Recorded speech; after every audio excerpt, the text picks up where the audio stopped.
Entonces, textos paganos, textos romanos, textos judíos, piedras, ¿no? La arqueología, son todo exteriores, externos a lo cristiano. Entonces, yendo a los textos cristianos, lo fundamental es lo siguiente, y esto responde a Luis. Mientras más lejos está la fecha de escribir el libro, o la carta, o el decreto que fuera, o sea, el testimonio, mientras más cerca está, más difícil es mentir. Porque si mientes inventándote que resucitó, y ahora voy a poner ejemplo de invenciones cristianas sobre la resurrección, pues más fácil es que los contemporáneos que también se conservan digan, oye tío, que no resucitó, lo dirás tú, pero yo estaba ahí y a mí nadie me contó que había resucitado, ¿no? Entonces, la cercanía del hecho a los primeros relatos es importante. Y luego, la cercanía de los primeros relatos, que no tenemos ningún original, a los que nos llegaron a nosotros, que es ahí donde pasan 900 años, 1200 años. Esta tabla es más actual que la que puso Salvador, porque no se la hemos compartido, la acabamos de encontrar. Y aquí tenéis muchos más ejemplos de la Ilíada y Platón. Pero si miráis, son las grandes figuras de la antigüedad en historia, en poesía, Demóstenes, en retórica, etcétera. Pero sigue siendo abrumadora los 25,000 cristianos, textos o pedacitos de textos cristianos, contra los 1,200, no 600 que había dicho de la Odisea, y contra los 210 de Platón, no 150. En fin, sigue siendo abrumador, ¿vale? Entonces, un texto, mientras más cercano al momento y mientras más cercana la copia que conservamos a la primer copia, que no sabemos cuándo fue, es más creíble. Entonces, cuando se compara la historia antigua, de la cual no dudamos, aunque sepamos muy poco, y ahí está Julio César y ahí está toda la historia antigua importante, ¿no? Heródoto es el gran historiador, Tucídides es el gran historiador, Demóstenes, bueno, más creíbles son los relatos, ¿no? Esto es muy importante. Entonces vamos al Nuevo Testamento. Y cuando vamos al Nuevo Testamento, que son evangelios, hechos de los apóstoles, cartas de San Pablo, lo que nos encontramos es que para reconstruir los originales que no conocemos, tenemos 25,000 copias, pedazos de copias o pedacitos de, como ponía en los papiros estos pequeños. Entonces, facilísimo reconstruir el original, cosa que no se puede decir de ninguno de los otros. ¿Qué escribió Homero de la Odisea? Pues lo que se puede reconstruir es lo que presentamos, pero no sabemos muy bien qué escribió Homero. En cambio, ¿qué escribió Mateo, Marcos, Juan, etcétera? Lo tenemos clarísimo, con poquísimas variantes. Y de algunos fragmentos que vienen 20 años después de la muerte de Cristo, que son los que Salvador ha citado, 30 años después de la muerte de Cristo, no 400, como tenemos ahí. Gap con el original. Aquí el 150, Platón. 900, Julio César. O sea, ¿qué hizo Julio César en las Galias? De Velo Gálico, el gran libro escrito por él de sus grandes hazañas. Pues por lo que nos cuenta él, y nos tenemos que esperar 1900 años de que él lo escribió para creernos. Es que vete tú a saber lo que pasó en la guerra de las Galias, porque además lo cuenta el héroe, ¿no? En cambio, el Evangelio, ¿no? Entonces, ¿captáis esto? ¿Y cuál es la clave? Salvador dijo muy rápido 100 años. Mirar, tenemos, si alguien lo quiere y lo tenéis en el libro, hay un historiador de Oxford muy importante que estudia cuánto tiempo tarda una leyenda en forjarse. Entonces, algo de lo que se conoce muy poco, que debe haber pasado hace algún tiempo, yo voy a decir, sí, se conoce este poquito. voy a inventar una leyenda para encontrar un héroe para nuestra patria o un héroe para nuestro pueblo o lo que sea. ¿Cuánto tarda una leyenda en forjarse? No puede inventarse una leyenda antes de 100 años. No se puede, porque hay testigos.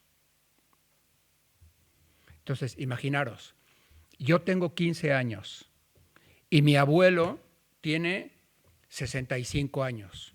Un joven, pues que ya tiene memoria, que ya tiene facultades, y un abuelo no tan abuelo. 65 años está muy potable todavía, ¿no? Bueno, entonces mi abuelo me cuenta que cuando él era joven, que el que diga que no me lo cargo, ¿eh?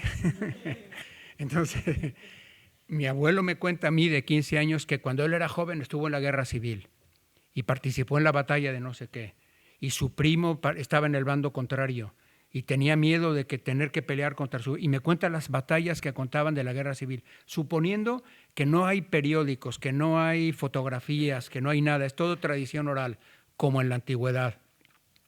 Entonces yo a los 15 años oigo de mi abuelo cosas muy importantes de la guerra civil, ¿cómo se llama?, de cotilleos de su infancia, no sé qué, eso se me olvida, pero lo importante de su vida que me cuenta se me graba. Igual que yo, hay otros de mi edad y mayores y más jóvenes que tienen abuelos que le cuentan y abuelas que les cuentan lo mismo. Bueno, cuando yo tengo 65 años, o sea que ya han pasado 50 entre lo que me contó mi abuelo y que yo llego a 65, y han pasado 50 entre lo que me contó mi abuelo y el acontecimiento, 100. Entonces, yo a los 65 años le puedo contar a mi nieto de 15 años con mucha veracidad, con mucho detalle, lo que yo me acuerdo de lo que me contó mi abuelo cuando yo tenía 15 años. Incluso yo puedo ya haber escrito lo que él me contó y yo cuando le cuente a mi nieto, no sé qué, etcétera. ¿Veis esto? Por eso se dice que en 2 generaciones es difícil inventar algo. Y si alguien inventa, hay rastros en otros textos de las discusiones que había. Como tenemos en el Nuevo Testamento, las discusiones que había entre los cristianos. ¿Hay que circuncidarse o no circuncidarse? Era importantísimo para ellos. ¿Podemos comer cualquier tipo de carne? ¿Hay que celebrar en sábado los cristianos? Los cristianos que somos judíos, que venimos del judaísmo, que toda nuestra vida hemos festejado el Shabbat, entonces tenemos que seguir haciéndolo ahora que somos cristianos o no. Estas discusiones le costaron la vida a Pablo, le costaron exilios, le costaron azotes a Pablo, estas discusiones. Entonces, lo que no estaba claro, tenemos claro que no lo tenían claro y que discutían sobre eso. Pero no había discusión sobre si Cristo había resucitado o no. Pero no había discusión sobre si había hecho milagros o no. Quien venera a un personaje, esto es un ejemplo que nos ponía una vez un profe de historia en la universidad cuando enseñamos esto, o sea, imaginémonos, ya sabéis que un culto, hoy hay culto en algunos ambientes americanos a Elvis Presley, ¿no? Ese sí que es leyenda, pero tenemos fotos suyas y canciones suyas y todo, ¿no? Pero imaginemos que Elvis era Elvis, ¿no? Pero ya el Elvis leyenda con el que hoy nos relacionamos, ¿no?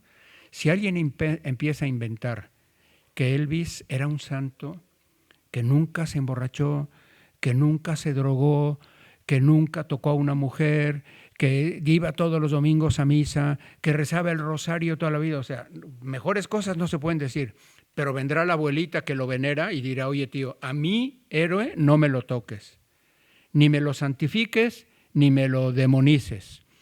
Eso que estás contando tan bello y tan hermoso, ese no era Elvis. Mi Elvis es este. ¿Os dais cuenta cómo cuando se respeta profundamente a un personaje, la gente que lo quiere y la gente que lo sigue defiende la verdad? Ni me lo inventes ni me lo bajes, tal cual. Entonces, de hecho, se conservarían las discusiones. ¿Veis esto? Importante. Es más, Las primeras herejías, entonces los cristianos empezaron a contar cosas de Cristo, obviamente, ¿no?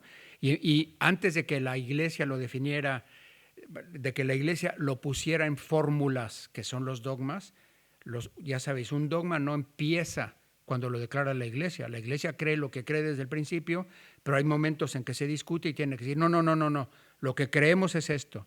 Entonces, antes de que la iglesia dijera Cristo era Dios en su sustancia y tenía dos naturalezas, verdadero hombre y verdadero Dios. Eso ya llegó el tiempo, 300 años después, de que la iglesia lo puso en formulitas, pero lo creíamos desde el principio. Bueno, los cristianos empezaron a transmitir esto unos a otros, y entonces en otros pueblos lo iban contando. Bueno, las primeras herejías no eran sobre la divinidad de Cristo, eran sobre la humanidad de Cristo. Entonces, los primeros errores en la transmisión del mensaje no eran para decir que Cristo no era Dios, era para decir que Dios había adoptado un hombre que ya existía, que era muy bueno, y se llama el adopcionismo. Y tiene varias fórmulas esto. O decía que Cristo no era Dios, pero puesto que Dios puede hacer lo que quiera, aparentó ser hombre. Entonces era una especie de, yo qué sé, holograma, ¿no? Que hizo todo lo que hizo, pero ahí no había humanidad. Era Dios, porque Dios puede hacer esto. Las primeras herejías eran negar la humanidad de Cristo, no la divinidad. Y había discusión, obviamente, y por eso la iglesia tuvo que decir quieto. Hombre de carne y hueso, y comía y bebía y lo mataron y se murió y etcétera, todo lo humano. Entonces, ¿cuál es el fundamento de la historicidad de las fuentes? Es la cantidad de documentos que nos permiten reconstruirlas. Por tanto, no sabemos qué escribió Homero, bastante, pero sí sabemos lo que escribió Marcos, Mateo, Lucas, bla, bla, bla, todo el Nuevo Testamento. Y segundo, la cercanía del escrito original a los acontecimientes, que hay una unanimidad en lo que cuentan, y cuando no hay unanimidad, descubrimos las discusiones. Este es el argumento. Y además, ¿es probativo? ¿Esto prueba que Cristo es Dios? No se puede probar eso. Pero sí prueba que lo que sucedió nos lo han contado y nos ha llegado a nosotros inalterado.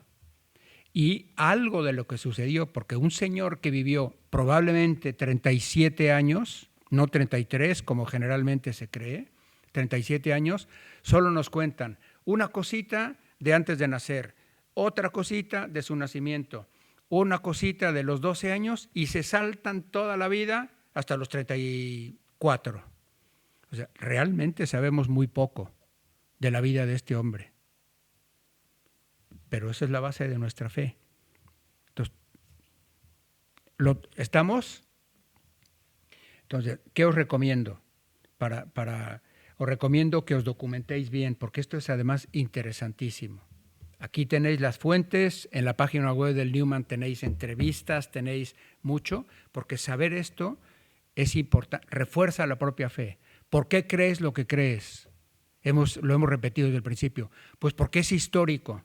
Y si me niegas la historicidad de esto, me tienes que negar la historicidad de Julio César, de Platón, de Demóstenes, de Entonces, queremos discutir, fenomenal, pues nos cargamos toda la historia y la empezamos a inventar hoy. Pero como no es racional eso, entonces respetemos la historia y las fuentes históricas. Entonces, no te creerás la resurrección, pero que lo cuentan testigos, ¿cómo se dice? Visuales, ¿cómo se dice? Testigos presenciales. Pues mira, aquí están las fuentes. ¿De acuerdo? Esta es la base de todo. Luego hay preguntas. ¿Vamos bien? Bueno, luego hay otras características esto es lo heavy, ¿no? Las fechas y la comparación con otras fuentes. Esto es lo científico cuando los historiadores dicen, a ver, ¿me lo puedo creer o no? veamos los manuscritos, veamos las fechas, etcétera. Entonces ya me puedo tomar en serio la historicidad de todo esto. Pero hay otros factores no tan importantes para ver si son creíbles o no. Bueno, esta es la comparación. Imaginaros que los 25,000 manuscritos llegan no sé quién y se los carga. Bueno, tenemos autores ciertamente cristianos, igual que los manuscritos, en los primeros 300 años, no 900 años como Platón, ni 1800 como la Guerra de las Galias de Julio César. Bueno, solo con citas de estos autores cristianos, y ahí están sus fechas, podríamos reconstruir. Mirar, tenemos 36,289 citas del Nuevo Testamento. Podríamos reconstruir todo el Nuevo Testamento con sus citas, menos 8 versículos. Si se cargaran, los 25,000 desaparecieran por arte de magia. Igual que conocemos las citas de Platón y de otros por quienes los citan. Ya lo explicó Salvador. O sea, este dato es interesante, que refuerza la credibilidad. El abuelo, este es el gran profesor de Oxford que estudia cuánto tarda en crearse los mitos, pero voy a uno que os va a gustar.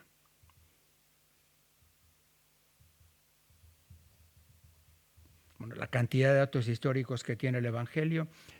¿Habéis estudiado en historia quién fue Jean-Jacques Rousseau? ¿Sí? ¿Era católico apostólico romano? Creo que me estoy encontrando con el muro de la ignorancia.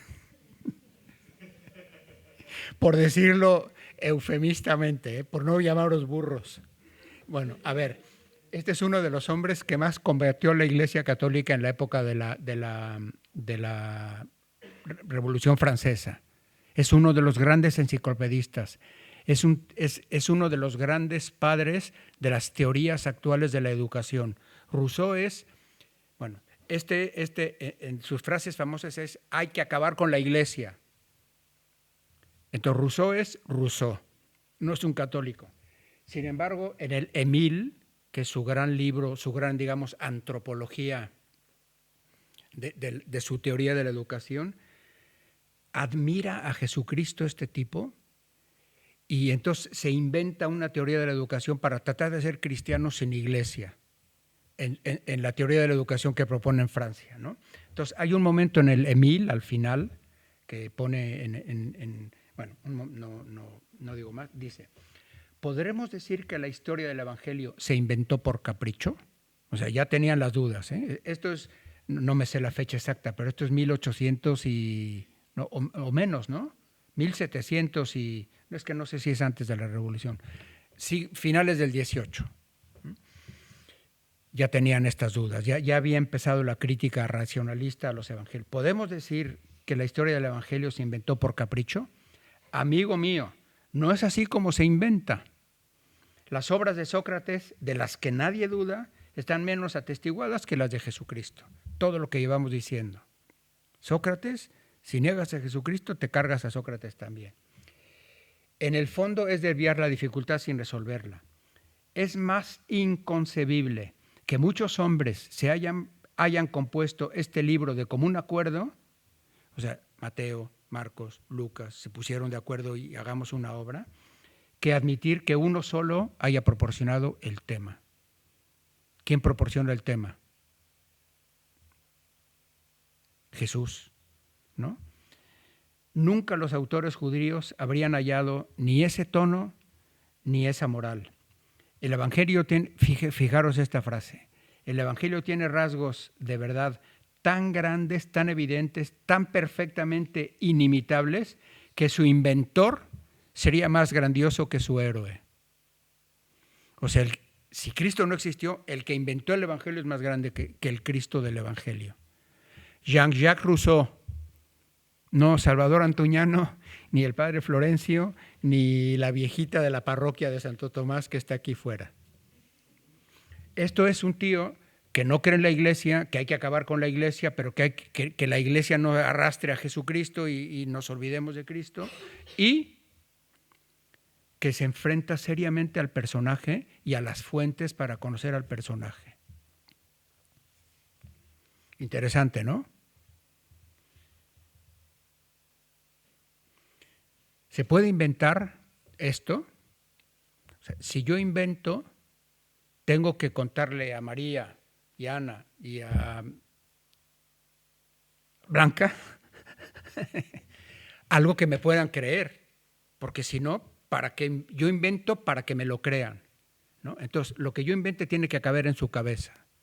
Entonces, estos eran judíos hablándole a judíos o escribiéndole a judíos. Todos los evangelios nacieron así, para auditorios judíos de Palestina o judíos de fuera, en Grecia. Entonces, un judío, sabéis, que no puede ni siquiera mencionar el nombre de Dios. No puede. Tienen subterfugios, Señor, Maestro, Rey, pero nunca pronuncian el nombre de Yahvé. Y si lo escriben como en la última línea.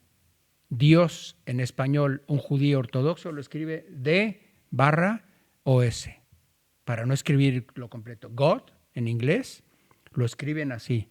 Eso sí, tenemos emails de rabinos por si queréis, que son amigos, ¿no?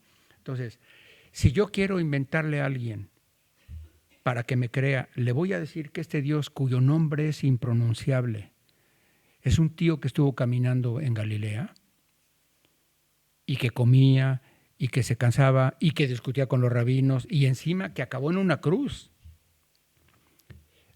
Si se inventa algo que me puedan creer. Y no, un judío no me podría creer que Dios caminaba por Galilea. Entonces, ¿de dónde sale esto? Pues de algo que vi y que lo tengo que contar como lo vi. O sea, esto lo vamos a trabajar mañana. La verosimilitud de una mentira es la prueba de si es mentira o puede estar contando algo cierto. Interesante. Luego, respecto a los griegos, lo mismo, pero esto me lo salto. A ver, este es interesante. ¿Sabéis qué son los evangelios o los escritos apócrifos? Creo que el muro de la ignorancia está haciéndose más grueso todavía. ¿Cómo? Sí, bueno. Un apócrifo es, yo escribo algo que se lo adjudico a uno muy famoso para que me lo lean.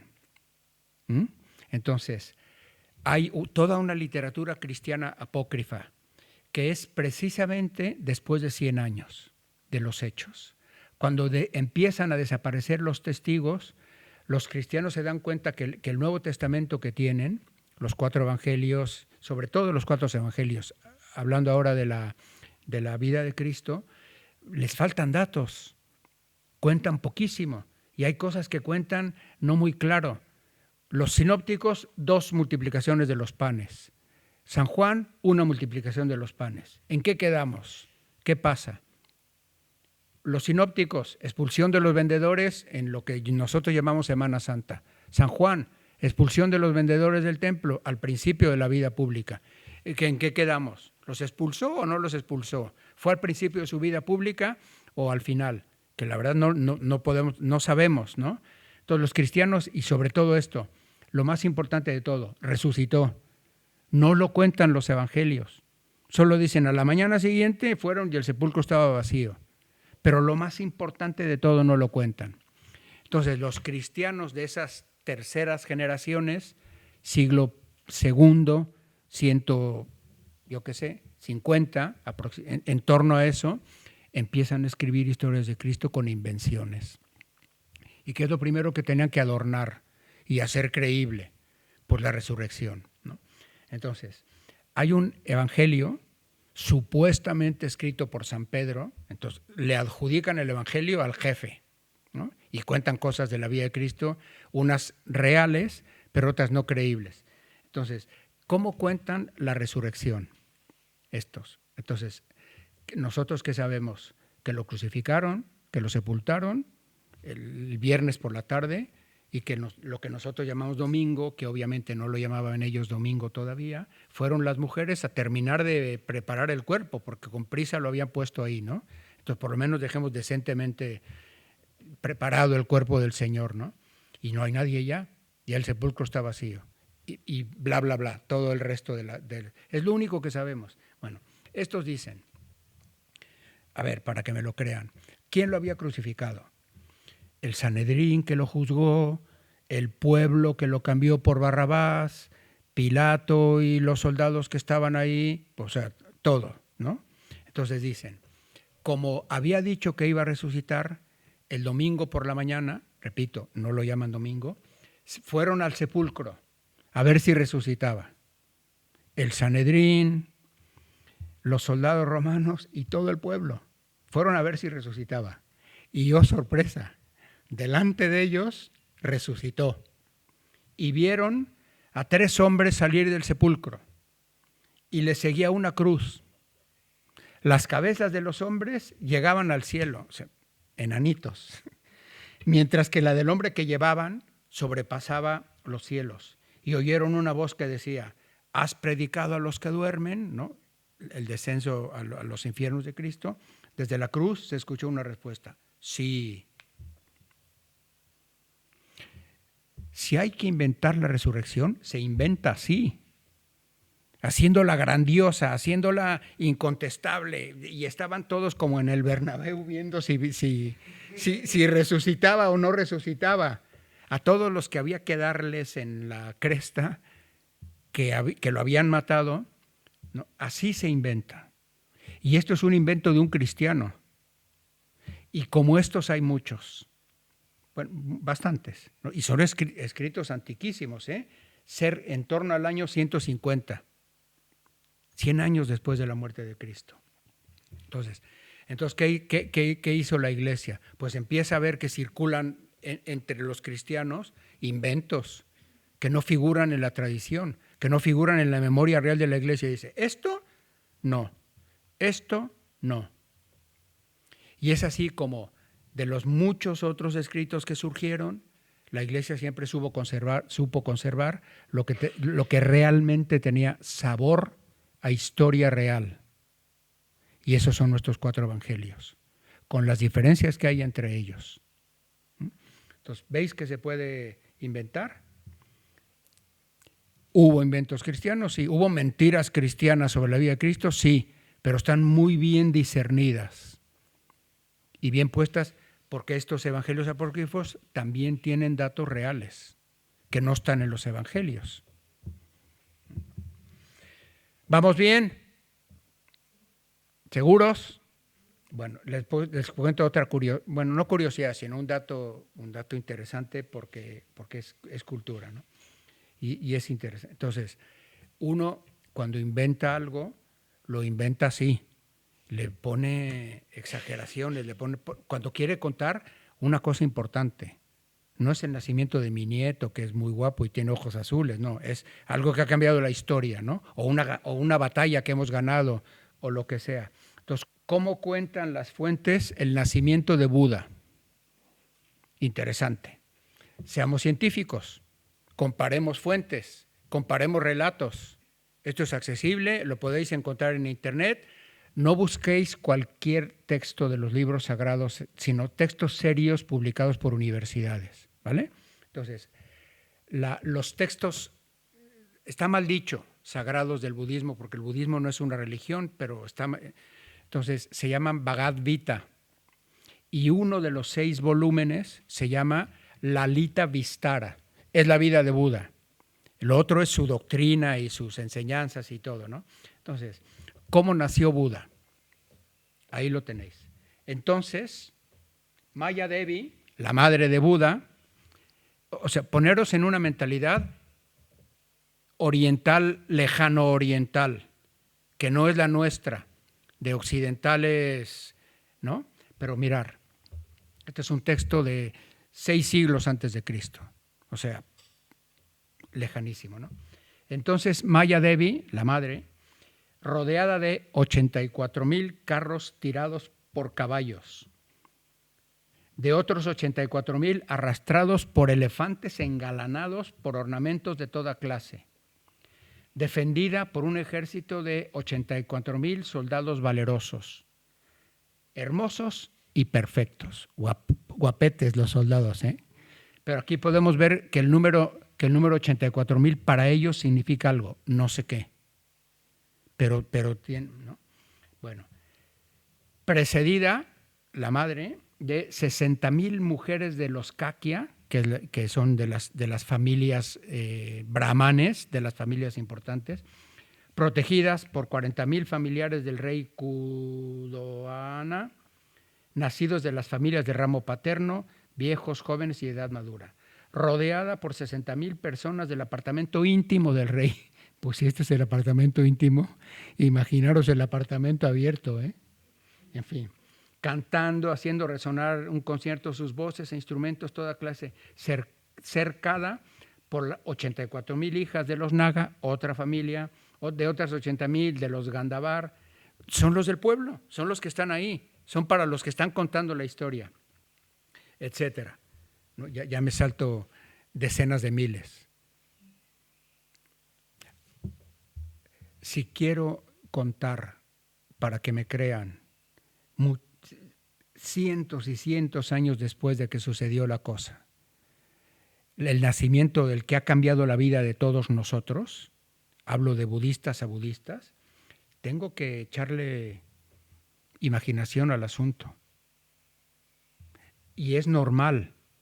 Y esto seguramente lo leen muchos budistas y se lo creen. O dirán, bueno, me suena un poco difícil, pero qué importante y qué trascendental debe haber sido su... Pero esto, ¿quién puede defender que fue histórico? Con todo respeto, decir, queridos budistas, lo leemos, vemos cómo veneráis a vuestro fundador o como lo consideréis, y os respetamos, pero no me digas que nació así. Dime cualquier cosa grande de tu héroe, ¿no?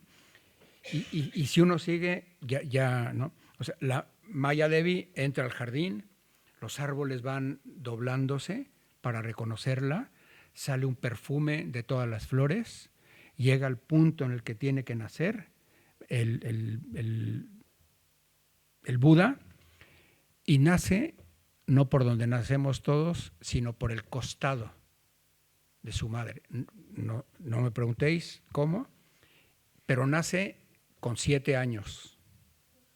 O sea, ya no puede pasar por la infancia débil. Nace ya un hombrecito.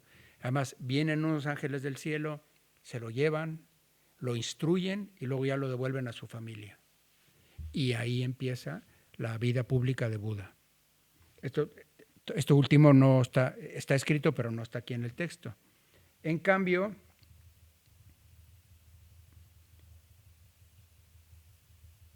aquí está lo que acabo de decir. 10 meses de embarazo, pobre de la madre. Perdón. ¿Cómo lo cuenta el Evangelio? Mientras estaban allí, en Belén, se cumplió el tiempo del parto y dio a luz su hijo primogénito. Lo envolvió en pañales y lo reclinó en el pesebre porque no había sitio para ellos en la posada. Aquí no hay 84,000 elefantes engalanados ni 84,000 soldados guapetes y todo esto, ¿no? Entonces, esto sí tiene sabor a historia, porque además no se cuenta así el nacimiento del Salvador. No se inventa así el nacimiento del Salvador. Si quiero inventar el nacimiento de un Redentor, para empezar lo hago nacer en Roma, en la casa del César, y yo qué sé cómo. Entonces, veis cómo es muy interesante, hablando ya universitarios, hacer las comparaciones, que es lo que hacen los estudiosos para ver la historicidad de los relatos. No solo son el número de manuscritos, las fechas respecto a los acontecimientos, sino también el lenguaje con que se cuenta. Porque el lenguaje trasluce verdad o el lenguaje trasluce imaginación. Bueno, lo voy a dejar aquí para que Pablo... ¿Alguna pregunta? ¿Veis por qué son creíbles los relatos del Evangelio? Bueno, sí me falta decir una cosa sencilla, ¿eh? ¿Son históricos? Sí. ¿Son una biografía de Cristo? No. No son históricos en el sentido moderno de la palabra. Si hoy uno quiere escribir la vida de alguien, tiene que documentarse, tiene que documentar lo que dice, tiene que seguirla cronológicamente de cuando nació, cuando su formación, etcétera, y hasta que murió o hasta el momento que quieras de su vida, ¿no? Esa es una ciencia histórica del siglo, a partir del siglo XIX y el siglo XX, y hoy se escriben así. Entonces no se escribían así las biografías, ni la de Julio César, ni la de Platón, ni nada. Las vidas de los Césares que contaban los autores que nos ha citado Salvador, también contaban de memoria lo que habían oído, pero no lo contaban cronológicamente. Entonces, ¿son una biografía de Cristo en sentido moderno? No. No podemos defender, y hay ciertas cosas que no sabemos bien si pasaron como las cuentan, pero sí pasaron. El ejemplo que acabo de poner. 2 multiplicaciones de los panes en los sinópticos. 1 multiplicación en San Juan. ¿Cuántas multiplicación de los panes? No sabemos. Hay que estudiar una escuela, hay que estudiar la otra, hay que estudiar un autor, y cada uno puede decir, pues yo me creo que fueron 2 multiplicaciones de los panes. O no, yo creo que tiene razón San Juan. Pero de 2 o 1 a ninguna es una diferencia infinita, porque o multiplicaba panes o no multiplicaba panes. El otro ejemplo. Entonces, un historiador moderno decía, oye, estos tíos no se pusieron de acuerdo, son malos historiadores. Hoy, si lo presentan de TFG, en el Evangelio, el profe les dirá, oye tío, documéntate mejor porque no estás de acuerdo con tu compañero y está mal. Pero es que no es historia moderna. Es historia real, pero no con los criterios históricos modernos. Y esto mismo, ¿cómo enseñó el Padre Nuestro? Pues hay 2 versiones del Padre Nuestro por lo menos. ¿Cuál enseñó? Pues esas 2 y otras. No hay un Padre Nuestro. Las bienaventuranzas. Hay 2 versiones de las bienaventuranzas. ¿Cómo enseñó las bienaventuranzas? Pues San Lucas dice de una manera y hay cambios, ¿eh? Y San Mateo dice otras. Igual fueron esas 2 más otras no sé cuántas. Entonces, ¿cuáles son exactamente las bienaventuranzas que enseñó Jesucristo? No sabemos. Pero el espíritu de las bienaventuranzas y los textos que nos ayudan a entrar ahí, eso sí lo conocemos. ¿Veis? Entonces, reconocemos tranquilamente que hay diferencias entre evangelistas que no permiten reconstruir una biografía al sentido moderno, lo cual no quita el valor histórico de lo contado ahí. Esto es muy importante para no extralimitarnos en la defensa de lo histórico de los evangelios. Históricos sí, biográficos no. Y cuando se nos exija exactitud biográfica, bajamos en algunas cosas, obviamente están todas las fuentes de acuerdo, lo discutimos con quien quieran, pero las que no están de acuerdo o lo que falta, no nos vamos a inventar que resucitó en el Bernabéu, ¿no?